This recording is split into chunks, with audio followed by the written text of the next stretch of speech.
welcome back to my channel, the Dudley Bug. And today I'm actually at Top Church in Dudley Town Centre, and we're going to be later on having a look at one of the very few bits of the medieval town centre that still exists inside the church, obviously. So what I did to begin with, I'll just give you a rundown of the church as you can see it now, because obviously it's not the original church. Most of us locals just know it's a Top Church, but its full name these days is St Thomas's and St Luke's Anglican Church. The church as you see it now was completed in 1818. In 1815 they'd got parliamentary consent to build a new larger church. The church is apparently classed as neo-Gothic and has a 175-foot spire. Now, depending on which record you look at, one states it costs £12,650 to build, another one says it costs £24,000 to build.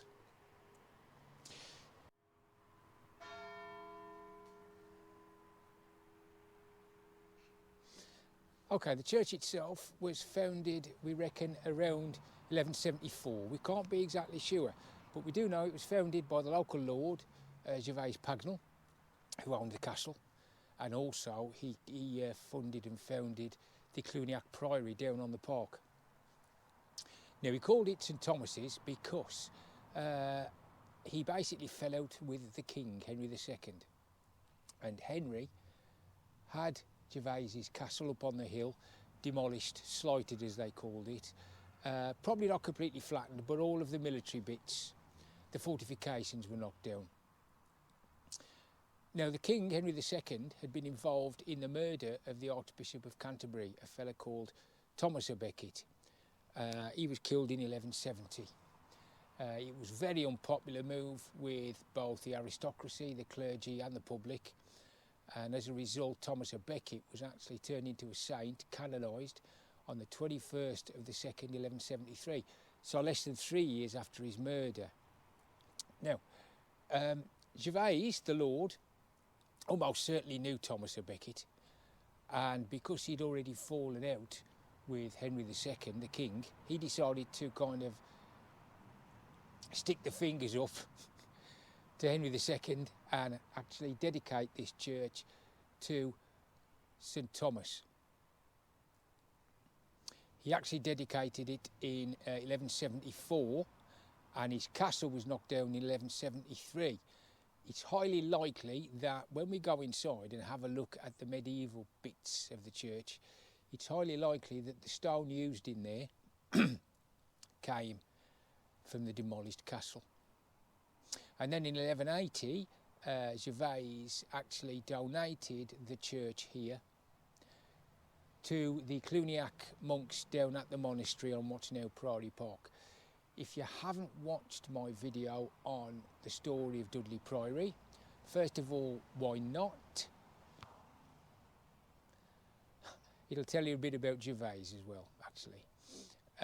It'll give you more of a background. So he basically donated this church to them, though I do believe he did keep the tithes. In other words, any taxes that were, any revenue that was collected on behalf of St Thomas's, Gervase kept that. Strictly speaking, this wasn't the town church. The town church was, as we call it locally, Bottom Church, St Edmund's, that was down the other end of the town, nearer the castle. So this, technically speaking, remained a chapel, or a chapel at ease, until 1646. In 1646, during the English Civil War, what is this, a Tower of London? During the English Civil War, Bottom Church was torched and consequently demolished. So this became, as it were, the town church after 1646. I'm not sure how the sound's going to work here, but if you look, we're at the front of the church now, the west side of it. at the entrance. And if you look, I'm not sure how well it's going to pick it up, but all over this front bit here are pock marks.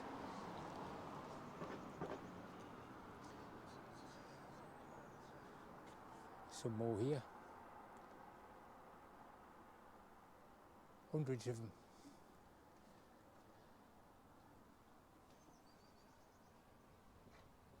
Now these are actually shrapnel marks, because what happened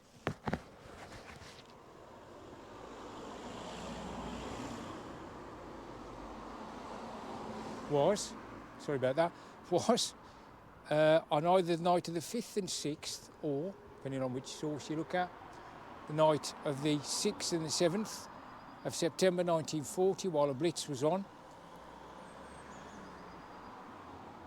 a German bomber dropped a bomb over there. Wasn't a gap back then. That was the Three Swans pub, number 177 High Street.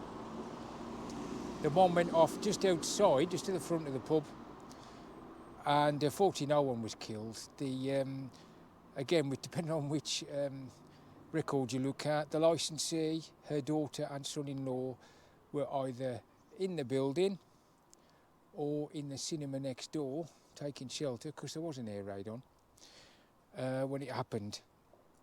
The blast actually damaged the east window of the church and stopped the clock. If you look at that photograph I'm going to put up, it also damaged the co-op building. Okay, so that's the kind of potted history of the church and a tour around the outside. We're now going to be moving on to the most important part of the video, for me anyway, and that's basically a look at the crypt beneath the church, which is a remnant of the medieval church. Strictly speaking, it's called a reliquary, but I'll explain all about that when we get in there. So, that's the outside shots finished. Let's now move on to the underground crypt. Too much? Okay.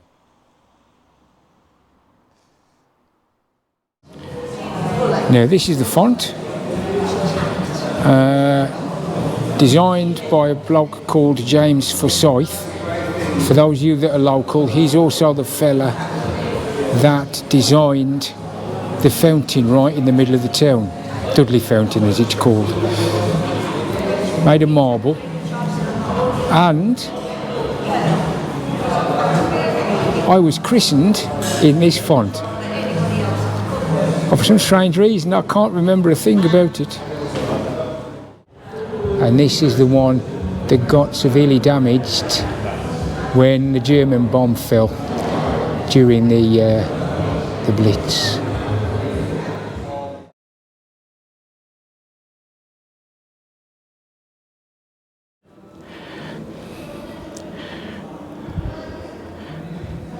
Okie dokie, let's descend into the depths of the reliquary. Very steep steps, so if you ever come here, be very careful. Ba ba ba ba ba.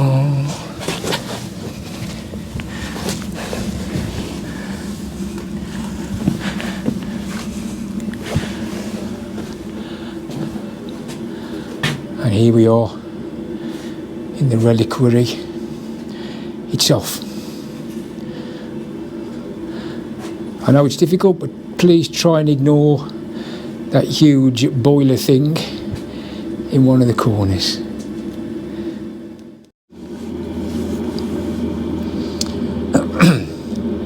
Okay, so this, as I said before, is what's known as a reliquary, as opposed to just a common garden crypt. Now, what is a reliquary? A reliquary is somewhere where they would keep a relic.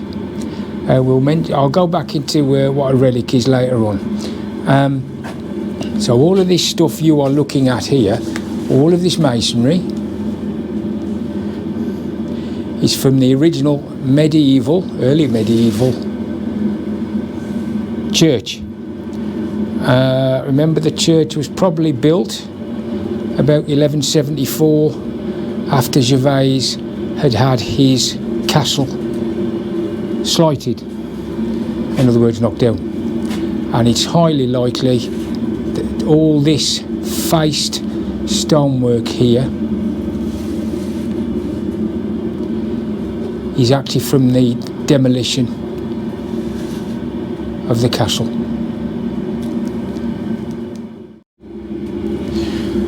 Okay, I have prepared a kind of small map or plan of the reliquary, basically just with pencils and felt tips, but I think it'll be good enough to explain to you how this place is set out. And at the moment, if you look on the plan, I'm standing in the middle at the bottom of the plan. Now what would have happened is people would have come down the steps there, and then they would have probably sat on wooden benches along here to basically wait their turn, and then they would have entered the main relic room through here. Now, yeah, I know there's a wall there now, but there wasn't, and I'm going to try and get some shots of the original doorway in for you. Okay, so that wall I've just showed you, the more modern wall, is on the left here, and if you look there, that is the doorway that would have been used, so the one on the left, to actually go into the relic room itself.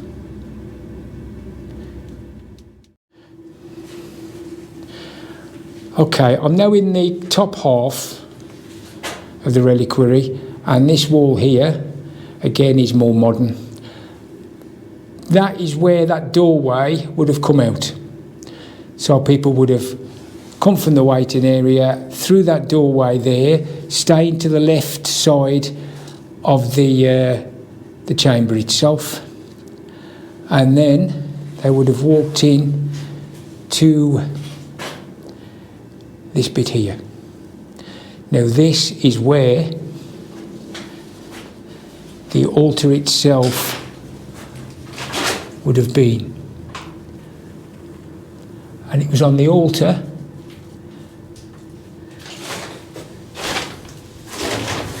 where the relic itself would have sat, just over there.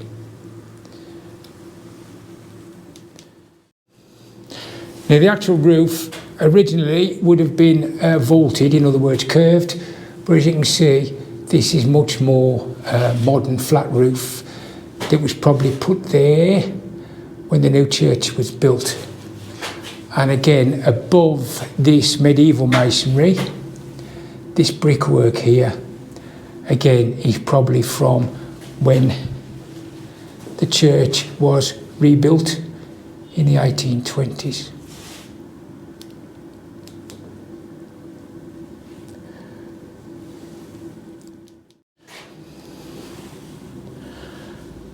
So they would have come in here, along there, and they would have approached the altar here, and they would probably have knelt down and made their prayer or whatever they were going to do to the relic itself.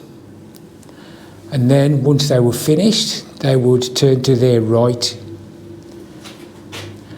and go out through this door here that leads straight back to the waiting area. So it was very much designed for people to come in through one way and go out through another to basically keep things flowing. And that's what tells us that this is a reliquary rather than just a normal crypt. A lot more of the original, almost certainly, castle masonry here as well.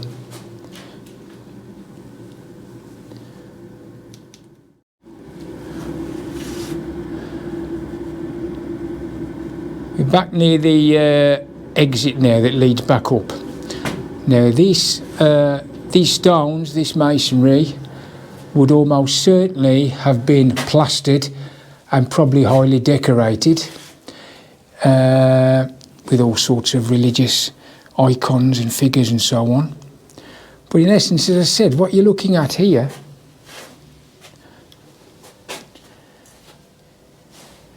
is masonry from the 1170s. Now, there's not much of Dudley left from the 1170s. You've got the Dudley Priory, of course, and you've got some very early bits of Dudley Castle, but I said most of that, remember, was demolished because Gervais fell out with the king. So most of Dudley Castle is later than this.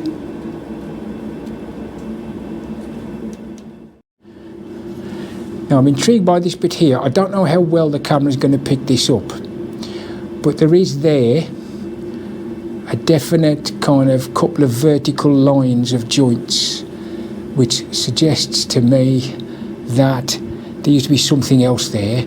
Perhaps it was some kind of small recess with a figurine in, or maybe that was where you would basically deposit your money after being out to talk to the saint.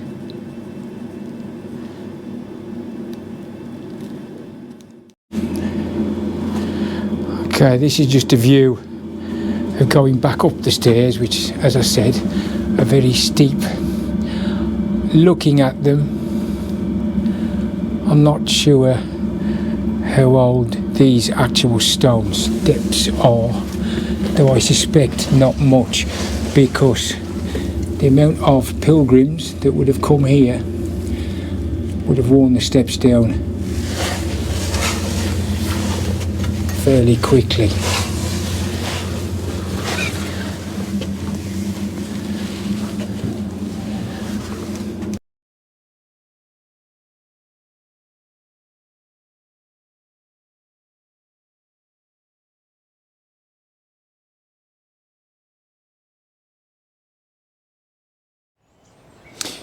Okay, I decided to do the last bit back in the garden because it was getting quite noisy both inside and outside the church.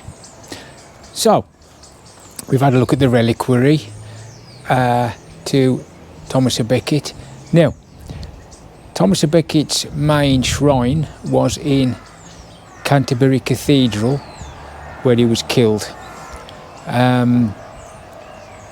And that was where pilgrims would mainly go, to Canterbury. Having said that, pilgrims in general became a fairly big business in the medieval period, because if you could attract pilgrims into your church or your cathedral, it was money. They would make donations, they would also buy souvenirs, for want of a better word, pilgrim tokens, pilgrim badges, stuff like that. So it was probably worth the while for Top Church and Gervais to have this reliquary downstairs in the church to attract, can't call them tourists, but religious tourists in, pilgrims in, to see the relic and to also add to the local economy. Now, the pilgrimage relic business eventually became so full of fakes and things like that it was shut down by our good friend Fat Harry Henry VIII. What he did was he closed all the monasteries down, of course, but he also got rid of all this idea of saints' relics and praying to them and all of this business.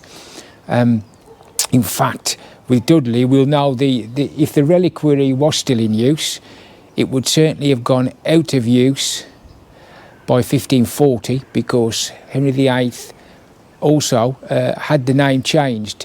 It was no longer, Top Church was no longer dedicated to Thomas a Becket. It was then rededicated to St Thomas the Apostle.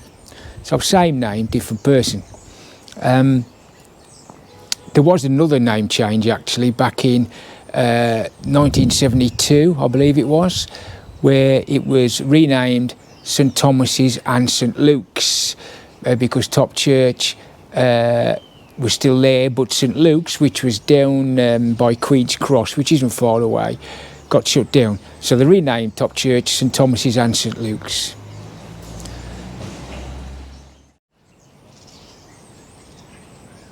Okay, so as I said, we've had a look at and talked a bit about the reliquary in Top Church. There is, of course, one major question that remains, certainly for me, and that is, what exactly was the relic that was in that reliquary? There's only two possibilities with these things. It was either literally a piece of Thomas à Becket. There could be things like thumb bones or shin bones, something like that.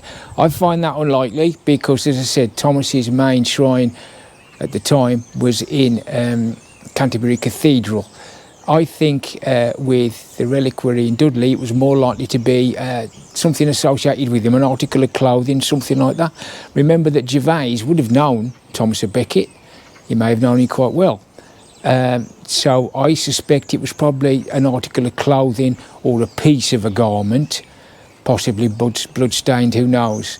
But it would have to have been something that was directly connected to Thomas. But the fact is, we're never really going to know.